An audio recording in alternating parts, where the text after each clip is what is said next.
करण्यामध्ये म्हणजे त्यांनी जे जाळं रचलं त्या जाळ्यामध्ये विरोधक आयते सापडले असं तुम्हाला नाही का वाटतं? अजिबात मला वाटत नाही, कारण का आमचा महिला आरक्षणाला विरोधच नाहीये. ते बिल पास झालेलं आहे. तुम्ही काय प्रश्न विचारताय माहितीये का, की मी 12वीला आहे आणि तुम्ही मला सांगताय ताई तुमचं 10वी तुम्ही 10वीच्या परीक्षेला बसले नाही. अहो मी 12वीला कशी पोचले असते जर 10वीची परीक्षा दिली नसती तर.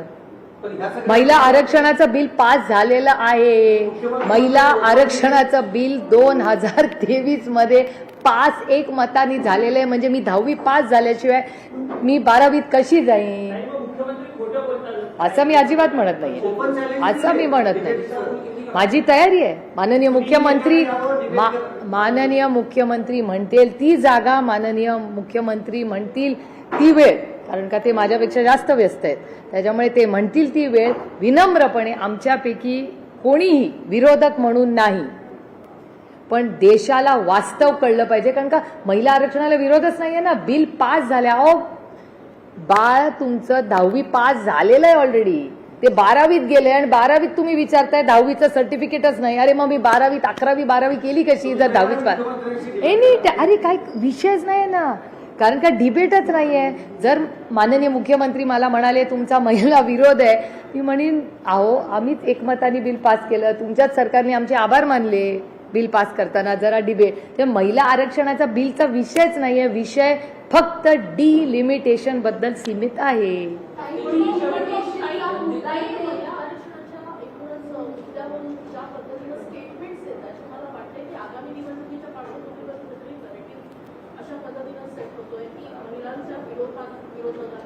कशी महिला विरोधात सांगा ना मला.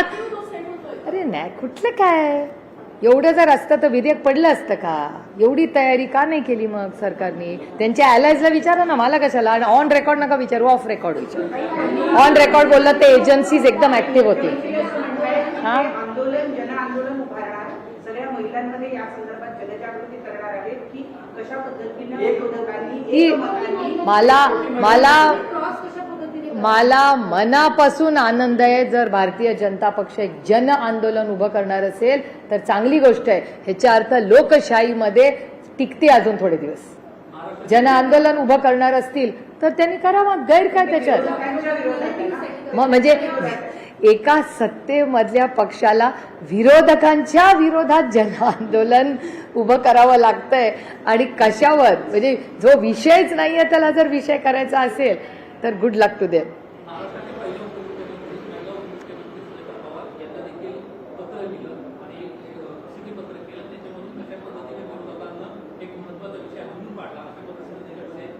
हो ही लोकशाही आहे. प्रत्येकाला काय पण बोलायचा अधिकार आहे. आपण त्या गोष्टीला वास्तवतेपासून दूर असेल तर काय करू शकतो माणूस.